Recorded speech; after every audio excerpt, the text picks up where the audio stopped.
Hey guys, it's Simon. This is Wrestling Unlimited, as it's Friday, and we're here with the Wrestling Wrap-Up.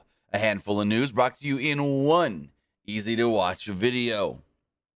Got a lot of stuff to talk about, including MJF reportedly being involved in the investigation with the Backstage Fight at All Out with Punk and the Elite.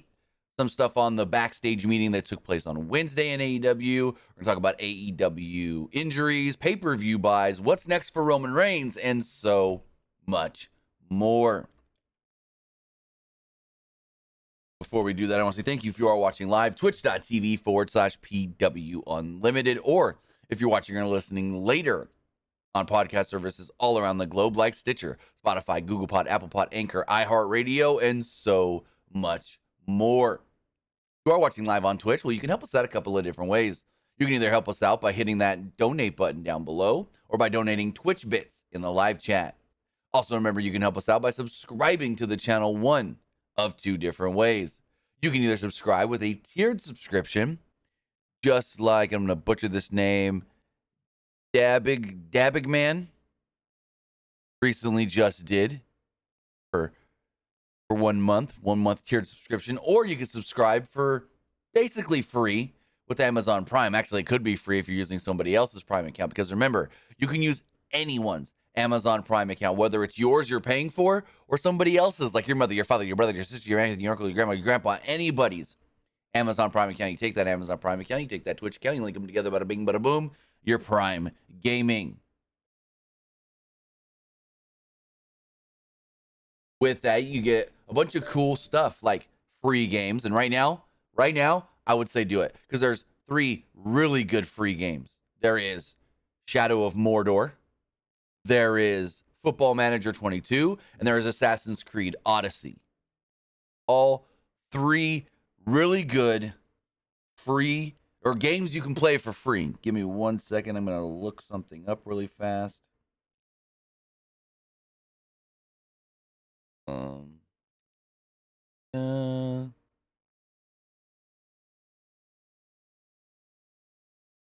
All right, so yes, it's those 3 games: Football Manager 22, Shadow of Mordor, and Assassin's Creed Odyssey. All I haven't played.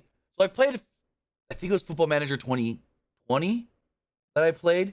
Maybe it was last year's game. I can't remember. I haven't played the new 22, but I played Football Manager like in the last year or two. Really liked it. Assassin's Creed Odyssey, played a little bit of it, didn't beat it. Great game. Shadow of Mordor, never played it personally, but have watched friends play it. I watched my friend John play it before. He really loves it.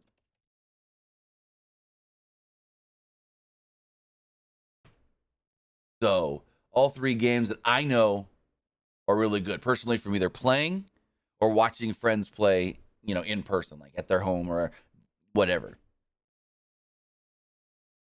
But also remember, with your Twitch Prime Gaming subscription, you get free stuff for games, and you always get 1 free subscription to any Twitch channel you want to subscribe to throughout the month, and I'd greatly appreciate it if you did right here, Pro Wrestling Unlimited. Also, remember, if you're watching on YouTube, you can help us out over there by hitting that join button down below to become a channel member. As a channel member, you get early access to news, early access podcast episodes, early access non-news videos, and so much more. Also, remember, you can get all of that, but more directly support us by heading over to patreon.com/PW Unlimited. And finally, head over to the Epic Game Store. Head over to the Epic Game Store and buy something, whether that's a new game, whether that's an old game, whether you're claiming a free game or getting bucks for Rocket League, Fortnite, or Fall Guys, or even now, Rumbleverse. Claim a new game. Claim a free game. Claim an old game. Do whatever you're going to do, but don't forget, use code PW Unlimited at checkout for all Epic Store and Epic Games purchases, whether that is on your PlayStation through the Epic Store or it's on the launchers for Rumbleverse, Fortnite, and Rocket League on your PlayStation, Xbox, or Nintendo Switch. Remember, PW Unlimited right there. Use code PW Unlimited for all Epic Games and Epic Game Store purchases. But enough talk. We've got to get into the news right here, right now. Story number 1 has to do with, well, that big backstage fight that took place after All Out. So if you guys haven't heard and you've been living on freaking an island out in the middle of the ocean, there was a fight backstage, a legit real one, between CM Punk, Ace Steel, and the Elite. The word is that, and there's still a lot of contradicting things with this, but the Elite went to go talk to Punk in his locker room. Punk didn't want to talk. The Elite then came in, and Punk and Ace Steel started getting mad. Punk apparently threw a punch at Matt Jackson. Nick Jackson then had a chair thrown at him. Kenny Omega then tried to intervene and got his hair pulled and bit. And then they say Kenny tried to save the dog and all that. And Ace Steel's wife was there. But there were also other people that tried to break it up, like Christopher Daniels, Michael Nakazawa, and Brandon Cutler. Yet there was possibly another man there that was, quote, a neutral party, I guess you can say, that witnessed the entire thing, and that is MJF, according to a new report from Dave Meltzer in the Wrestling Observer newsletter. Meltzer does write. AEW has hired an independent firm to investigate the matter as far as the incident backstage does go. He states that MJF, Maxwell Jacob Friedman, is believed to have, quote, seen everything as it happened. Now, the firm that has been hired to investigate this incident will be conducting interviews with Punk, Ace Steel, Pat Buck, the Young Bucks, Kenny Omega, Christopher Daniels, Michael Nakazawa, and Brandon Cutler. Additionally, MJF is one of a number of, quote, neutral parties who will also be interviewed. The company, as stated, has brought in a third-party company to do these interviews, hence why a number of talent and backstage personnel were not brought to the show this week because A, they hadn't been interviewed, or B, they just want to keep everybody apart. It was also stated that AEW and Jacksonville Jaguars chief legal officer Mega Perek also saw most of or some of this incident go down, will also be interviewed as a neutral party as well. Things got out of hand. Other people saw it. And now they got to get questioned. But it's always good to, quote unquote, have a neutral party. Because you have neutral parties where they're not going to be biased on one side. They're not going to be like, yes, the Bucks kind of, because now that word's starting to come out is Bucks came to Punk's locker room. Punk didn't want to talk. They just walked in or whatever. Initially, we had heard stuff of they got aggressive walking into the locker room, maybe slamming open the door walking into the locker room. But now we started to hear other things where no. They just came into the locker room. And so if you have a neutral party, it's not going to be somebody that is like, oh, the Young Bucks came in, like if they're on Punk's side, the Young Bucks came in all hot and heavy screaming and got right in Punk's face, da-da-da-da-da. And you don't have someone on the Bucks side who's going to be like, oh no, the Bucks came in all super calm and quiet and nice and hey, can we talk? So there's probably a happy medium of the Bucks did come in and you could tell they were hot and heated. And that's when Punk got upset and threw a punch or something. So having those neutral parties like MJF, like Mega, will be crucial in this investigation for as far as how things are handled and who is reprimanded more than others and so forth and this and that. So, I mean, I doubt MJF and Mega are the only two neutral parties. But then you also have the question of, well, why is Pat Buck not listed as a neutral party? What about Cutler and Nakazawa and Daniels? The word is that apparently the Young Bucks and Kenny, the Young Bucks initially are the ones that wanted to go talk to Punk and knew that something could happen as far as like Punk could get upset and say something at a turn to them. So they wanted a number of people with them to hear, what may be said or done. Hence, in turn, those people would now be listed as non-neutral parties on the side of the Young Bucks because they were brought in by the Young Bucks specifically. From what I have heard. That, I mean, of course, Nakazawa and Cutler are going to be wherever Kenny and the Bucks are.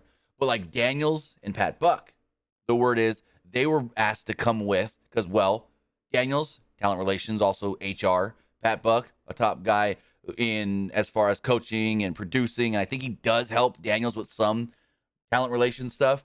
So it's like, so there's no, he said, she said they wanted those types of people, talent relations and HR people there to hear both sides. But when you're brought in by one side itself, you're no longer neutral. Because then the other side, Punk side, can then swing it and go, no, no, no, no, no, no, no, no. Daniels may be head of talent relations, and he may say that he's neutral in this situation, but he was brought here. He came into the room with the Young Bucks. How do we know he's super 100% in the middle and not a little more on their side because he came in? You know what I mean? When you have people that were just there and not there because they were hanging out with one side or the other, or they were said, hey, come with us. We want to go talk to Punk. You got to have those neutral parties that were not brought in or there prior hanging out, if you know what I mean. So we'll see where this all does go. There is no timetable as far as how long this investigation is going to take. And there's no word on if, everyone's suspended without pay or no pay, or you're gone for this long, you're gone for this long, you're gone longer. We know Punk at least is gone for 6 months, if not longer, because he needs tricep surgery, which we'll talk about here in a little bit. But yeah, it's going to be a rocky road for Tony Khan here over the next couple of weeks to a month while this investigation does subside. But coming out of this incident, AEW needed to hold a talent meeting. AEW needed to hold a meeting to basically have some people talk to talent and say, hey, here's what's going down, here's what's going on, here's what we expect. And 3 members of the roster headed up that meeting. Bryan Danielson, Chris Jericho, and Jon Moxley, as Fightful has written the following. Bryan Danielson, Chris Jericho, and Jon Moxley conducted a talent meeting for wrestlers, managers, announcers, and referees before this Wednesday's AEW Dynamite. Details from the actual meeting are few and far between, as several that were to be in attendance spoke highly of it. One talent said, quote, those were the right people to call a meeting like that at the time and for it to resonate well. Everyone that we were able to speak with would only elaborate that they were encouraged to keep personal issues with one another in-house and solve them there, as opposed to leaks that have exploded over the past couple of months. This was also stressed at previous talent meetings, including via an email that went out to several.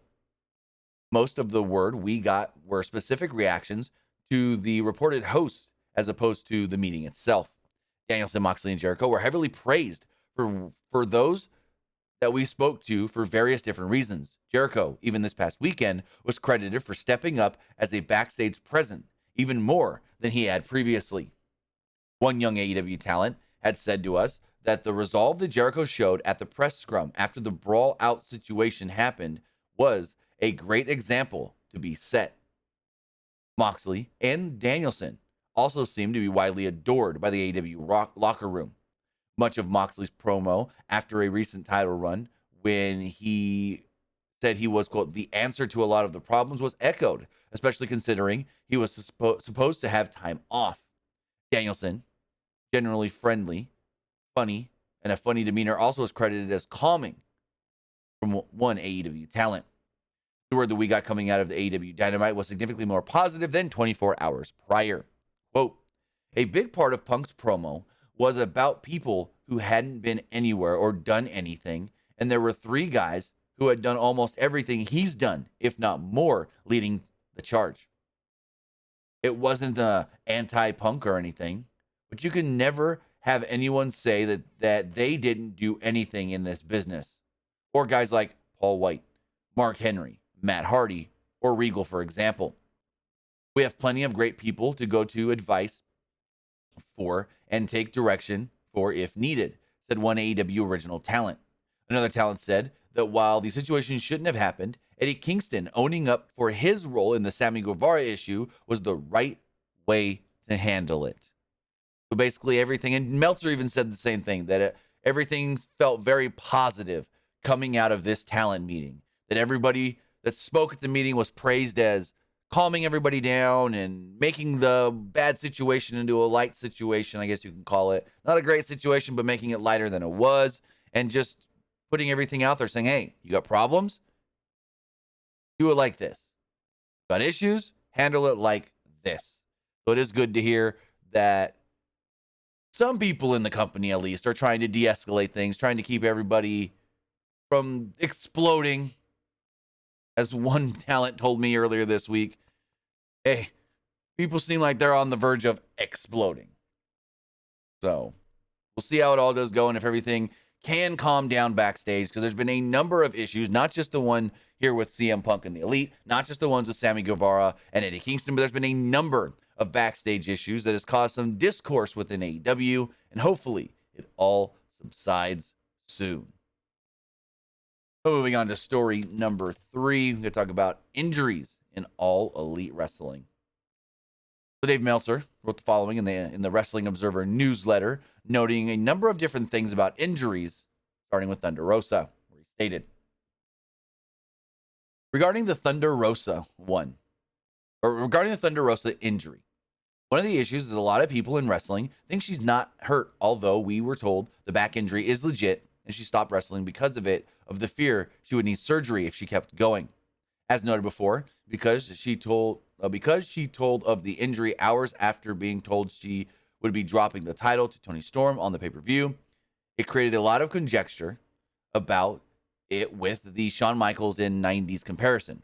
But the woman's side of the promotion, while not an explosive as the men's this past week, did have decisive issues regarding Rosa before the injury, and even more after that because she didn't drop it in the ring before taking the time off.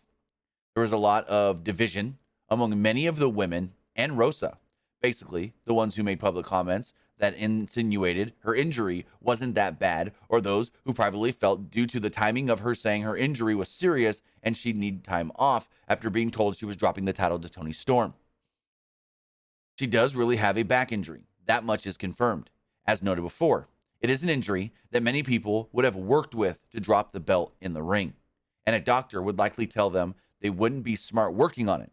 So you can see the mindset of the women who have said, that they have said public things they have said publicly, like Storm and Britt Baker, and how that has led to issues here. So basically, she's been working with the injury. What's one more match is how many are seeing this injury with Thunder Rosa. What's one more match? Even if you keep the match short, just for her to, quote, drop the title to Toni Storm. Now, there has been a narrative going around backstage that she didn't want to drop the title to Toni Storm. And then all of a sudden, after she was told, oh, you're going to drop the belt, she went to the doctor. The doctor said, your back injury is worse than you think. You may need to take time off. That's when she then said, okay, I'm done. And it's not giving Tony Khan much time to really come up with an alternative plan. Come up with another way to take the title off of her or crown an interim champion or so forth, and hence making just the 4-way. So there's still a lot of hearsay when it comes to that and why she all of a sudden, oh, no, I can't wrestle at the pay-per-view anymore. Instead of, I'll work it hurt. When she's already been working it hurt. This back injury has been known since Double or Nothing, if not before. And she kept working with apparently not saying much about it. People knew she had the back injury and was working through the back injury, but then all of a sudden when she's supposed to drop the belt, boom, I can't work. That's where people are upset and thinking maybe she did it so she didn't have to get beat and didn't want to put over Toni Storm. We don't know that for sure because Thunder Rosa hasn't spoken. All we do know is A, the rumors of Thunder Rosa asking for her release are not true, and she does have a legit back injury. If we do hear anything further on that back injury, how long it's going to keep her out of action, when she can come back, unify the titles with Toni Storm, and how that all is going to go down, we'll have it for you.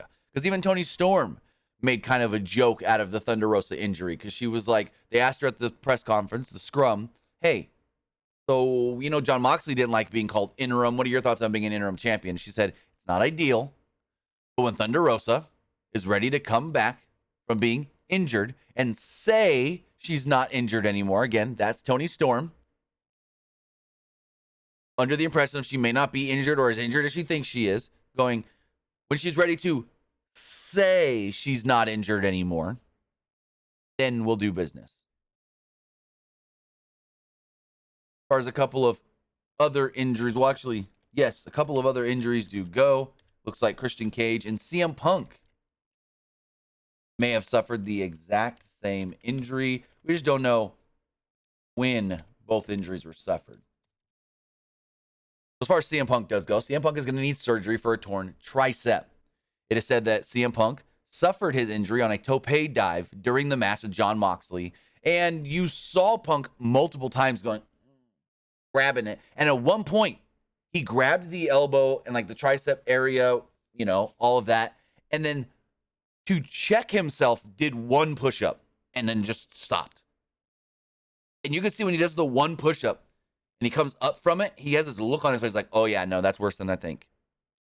That's why he did that push-up. It wasn't him to take down Moxley and then go, hey, look at me, I'm Scott Steiner doing push-ups to show you I'm more powerful than you.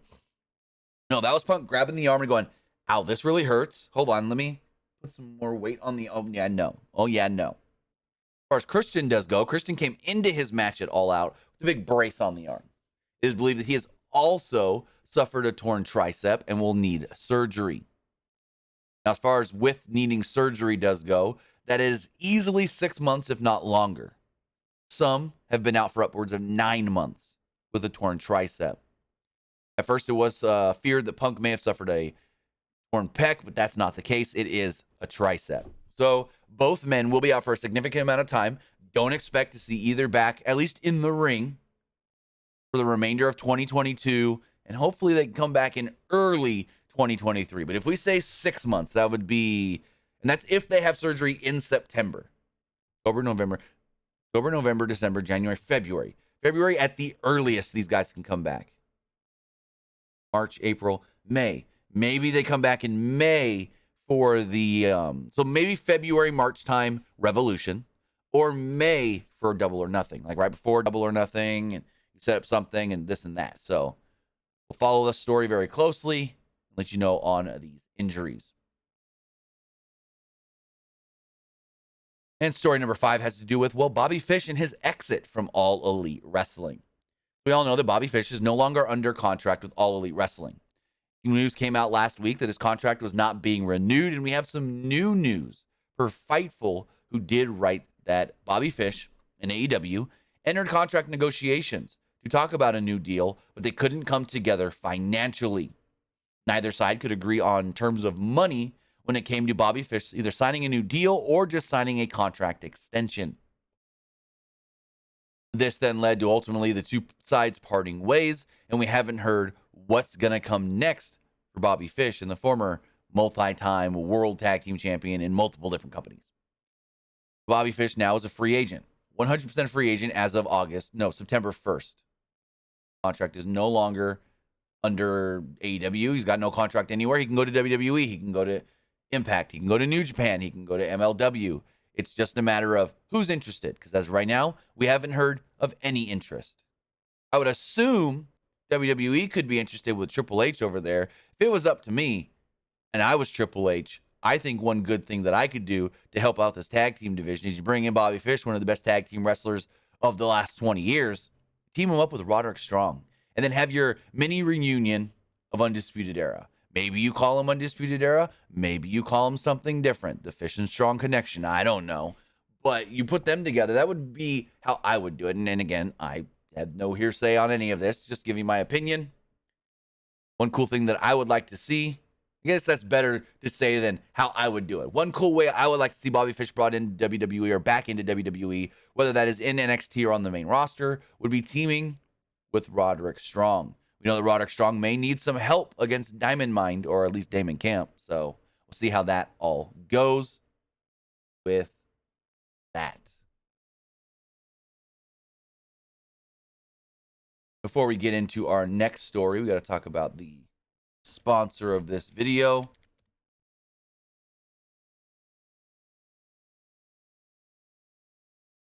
sponsor of this video. I can pull it up on the screen.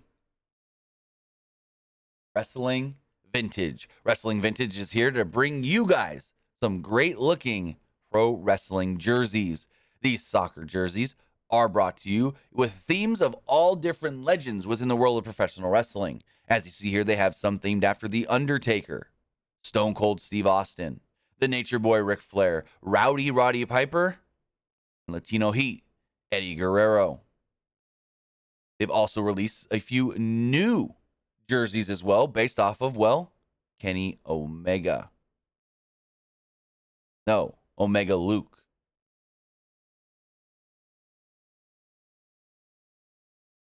They also have different jerseys for Hollywood, for Hulk Hogan and Hollywood Hulk Hogan. They have one for Trish Stratus. They have a Mankind-themed jersey and so much more. These jerseys are really, really good. They're very comfortable. In the heat, they breathe well. I'm going to tell you a story right here. Last week, I was at my son's football game. It was like 105, 106 degrees. Freaking everyone's over there going like this, dying. And I'm like, I feel pretty good. Because the way these soccer jerseys are made, they breathe well and the air flows right through them. You ever seen a regular soccer jersey? They've got like small little holes on them. And that allows air to flow through the jersey. And in the heat, especially here in California, it's been hot as a mother. These are actually really good to wear out in the heat because they breathe so well. So head over to WrestlingVintage.com, use code PWU at checkout, and you will get 10% off of your purchase. Again, use code PWU at checkout at WrestlingVintage.com, and you will get 10% off of your purchase.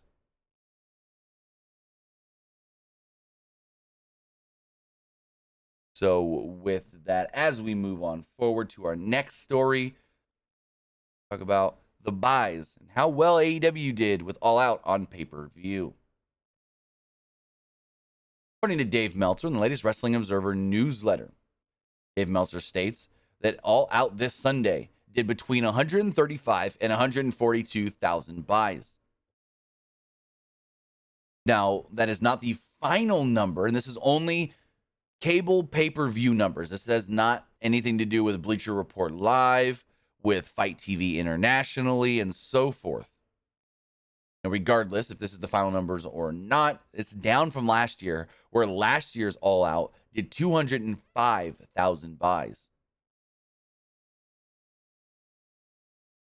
Now, Tony Khan, in his press conference media scrum after All Out, did kind of say that he felt like WWE could have hurt their numbers this weekend, which I'm like, no, not really. I don't think so, for a number of different reasons. A, you weren't on at the same time. B, none of WWE shows, which we'll talk about that in a second, but none of WWE shows were prominently pay-per-view shows. They were premium live events on Peacock. And it's not like WWE, well, I mean, I guess kind of WWE ran Worlds Collide on the same day as All Out on purpose, but that's a whole other story. But Tony Khan's saying, well, they ran 2 other shows this weekend, which is going to get people to maybe not want to buy a third. I don't think that's true, because technically you pay for Peacock, whether that's $5 or $10, or even free if you have Spectrum Cable or Xfinity, and then you get both of those WWE shows. It's not, okay, we're going to spend, if we're buying it here in America, $50 for the WWE show, $50 for the NXT show, and then have to pay another $50 for the AEW show. That's not what it is. Also, you're buying it off of Fight internationally, whether because you live internationally, or you're using a VPN service like Pure VPN. Fight only charges $20. Fight only charges $20 for the AEW pay-per-view. So that's a great way to go. Get a VPN and buy it off of Fight. But regardless, as far as traditional American cable pay-per-view does go, All Out did 135 to 142,000 people buying. Now, in comparison, as far as the WWE number goes, because Tony Khan over here saying WWE kind of sabotaged us, and WWE may have, did their pay-per-view, and now people are going to only want to buy theirs and not buy ours, and this and that. And people do still buy WWE pay-per-views here in America traditionally on pay-per-view. because a number of different reasons. More specifically, people I know because they don't have good enough internet for Peacock. Where I grew up, here in Central California, not in the city of Fresno where I live now, but I grew up basically 20 minutes from 35 minutes from the front gate of Yosemite National Park. You know how shitty the internet is up there? You know how shitty the cell service is up there? It's bad. To the point where you try to watch your Netflix, you try to watch your Peacock, you try to watch your HBO Max, and you watch 5-10 minutes of a show and it's going to buffer. And then you watch another 10 minutes or so and it's going to buffer again. So people that are really invested in WWE, and also most people up there, they like Dish Network and DirecTV, because there is no traditional cable service up there either. It's you get a dish, and there you go. Growing up, we had a dish the whole time. We had freaking DirecTV. So living in areas where you don't get good enough internet, you got to buy these shows traditionally on pay-per-view. And according to Dave Meltzer in the latest Wrestling Observer newsletter, Clash at the Castle only did about 8,000 pay-per-view buys. 8,000. So for Tony Khan to be out there, and I'm not bashing Tony Khan here, to go, well, WWE also ran a pay-per-view this weekend, so maybe people didn't want to buy both.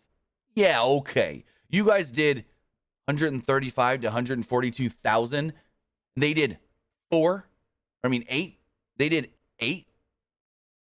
When it comes to the people that are buying all these shows, or maybe only buying one on pay-per-view, WWE did not, I guess you could say, take that much from you, if any.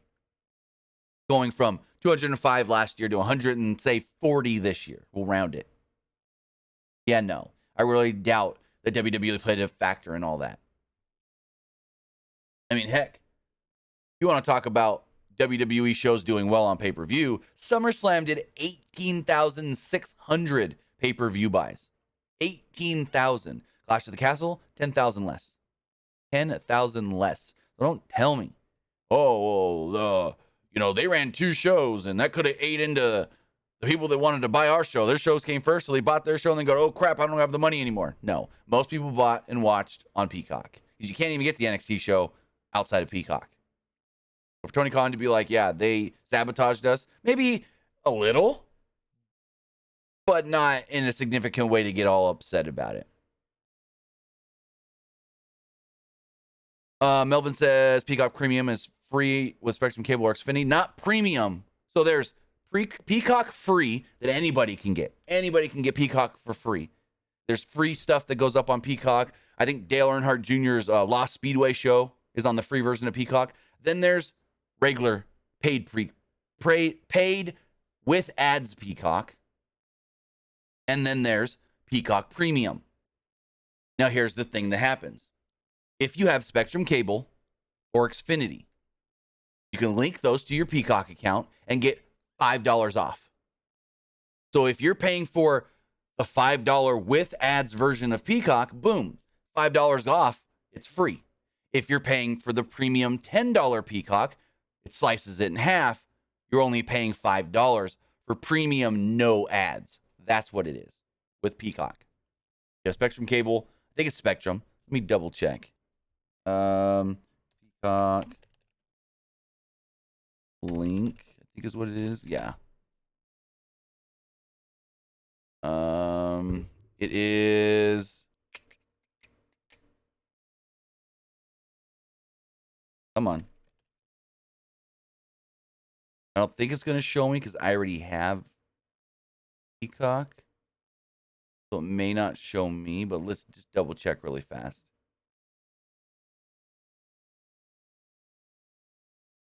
Yeah, I can't see if it's Spectrum, but I'm pretty sure it's Spectrum. I know it's Xfinity for sure because I use it. But it takes $5 off of your Peacock purchase. So if you're paying for the $5 with ad version, boom, free. If you're paying for the $10 no ad version, $5, which is still cheaper than the WWE Network was. Plus, you're getting all the Peacock stuff, like The Office, Live Sports, King of Queens, Everybody Loves Raymond, Married with Children. So it's a good deal if you've got Spectrum or Xfinity cable. Link your Peacock to it, and you get $5 off.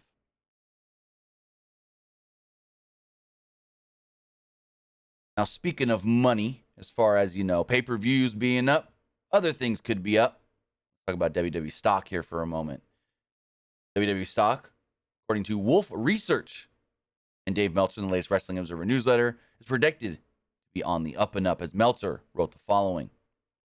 WWE Stock may start an upswing. Wolf Research upgraded the stock to a predicted target of $98 per share.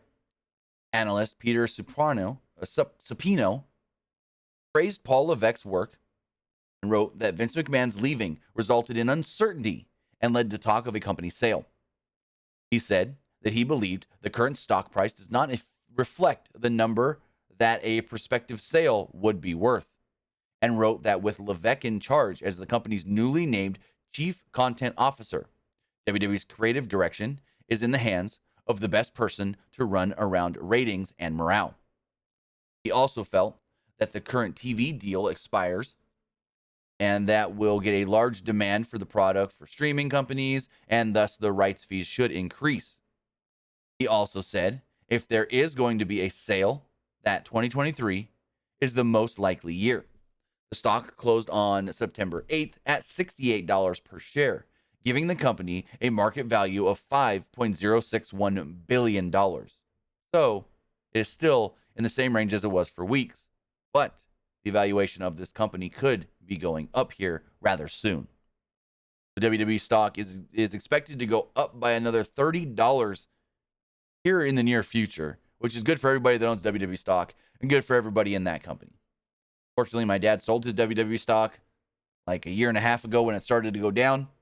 Because he was talking about stocks and this, and I'm like, right. So in 2014, when the WWE network came out and the stock started going up, I was like, buy WWE stock, buy it now, hold it for a little bit. It's only going to go up. And then when the network started plateauing, and then they made the Peacock deal, and then it went down a little bit like a year ago or so, he sold it. He's like, I don't need this anymore. I'll sell it. I haven't lost too much. I'll sell it.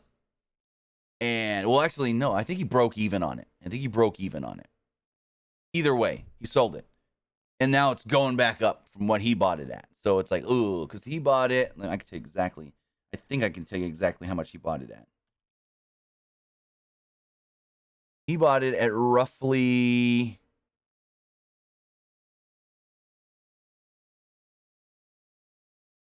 I want to say he bought it at under $30 a share. Let me see. It was like 2015. Well, he bought it at under $20 a share. And then sold it. No, he made a profit off of it. Never mind. I was wrong. He made a profit off of it. Yeah, he sold it in 2019. Around $60 a share when it started going down. So yeah, should have stuck with it. So WWE stock is expected to go up by almost $30 here shortly. No timetable was given as to how quickly they think it's going to get to that $98 mark, but it is expected to hit that. So if you have WWE stock, don't sell. Don't sell. Don't be like my dad and go, it's going down. Screw it. I don't need this one anyways. He's got other stocks that do well, like Red Oak and stuff, so he's all good. As far as our final news story does go, it has to do with the big dog, the head of the table, the tribal chief, the WWE, the undisputed WWE Universal Heavyweight Champion, Roman Reigns. Now next, for WWE is Extreme Rules. The pay-per-view will be taking place on, I want to say, October 8th. Extreme Rules 2022 will be taking place on October 8th. And, well, unfortunately, Roman Reigns is not expected to be working that show, as Dave Meltzer wrote the following. Reigns is not on Extreme Rules on October 8th in Philadelphia. And his next major match is on the Saudi Arabia show. I was told it's not Seth Rollins or Kevin Owens, even though both have teased it. And based on Build 1, would expect those two matches at some point. As of right now, Roman Reigns will not be working Extreme Rules, but will be on the next Saudi show whenever that does take place. Usually the Saudi shows are late October, early November, so maybe the 29th or the 5th. Just spitballing. I don't think they've had a date for that. And it's probably going to be like a Crown Jewel show, so we'll see how that goes. But we're not getting another title change, or not title change, but title match, big world title match for at least 2 months, unfortunately. And it's not Kevin Owens, and it's not Seth Rollins, the two guys that you would believe would be next in line for that belt. Seth got a big win over Riddle, and then said, I'm looking for bigger and higher things. Maybe now that's just a U.S. title. And Kevin Owens keeps saying, hey, Roman, he's ducking me. Roman, I would have been the champion if it was just you versus me and no Heyman and Jay and this and that. So Owens is going hard on wanting Roman in the belt. He's not getting that match anytime soon. But with that, guys, that is going to wrap everything up here for, well, the wrap-up. As far as tonight does go, we do have Friday Night SmackDown, and so far, at the time of this recording or when we started, I can double-check if anything new has been announced. 3 things. Yes, only 3 things have been announced for tonight's Friday Night SmackDown. First off, we do know that Braun Strowman will be on the show tonight. Braun Strowman will become an official member of the SmackDown roster and listed on the babyface side. We also have a 6-man tag team match as the Street Profits will be teaming up with Hit Row to take on the team of Maximum Male Models and Los Lothario. And finally, WWE has announced a 5-woman number 1 contenders match. It is an elimination match with Ronda Rousey, Natalya, Sonya Deville, Lacey Evans, and Xia Li to determine the next challenger for Liv Morgan and the SmackDown Women's Championship. You know, if Rousey's in this match, I expect it just to be Rousey. Like, why would you put Rousey in the number 1 contenders match if Rousey's not going to become the new number 1 contender? Now, unless maybe, and I'm spitballing an idea, Charlotte Flair returns, attacks Ronda, and gets her eliminated, then I can see. But if there's none of that to build like Ronda versus Charlotte or something, or maybe even Ronda versus Shayna, they teased, then Ronda's probably winning. But with that, guys, I want to say thank you if you are watching live, twitch.tv/PWU Unlimited, or if you're watching or listening later, whether that's youtube.com/Pro Wrestling Unlimited, or podcast services all around the globe like Stitcher, Spotify, Google Pod, Apple Pod, Anchor, iHeartRadio, and so much more. Remember, we will be back live tonight, right here on Twitch, and then the replay on YouTube for Friday Night SmackDown. Have a great night, guys, and I'll see you next time. Have a good one.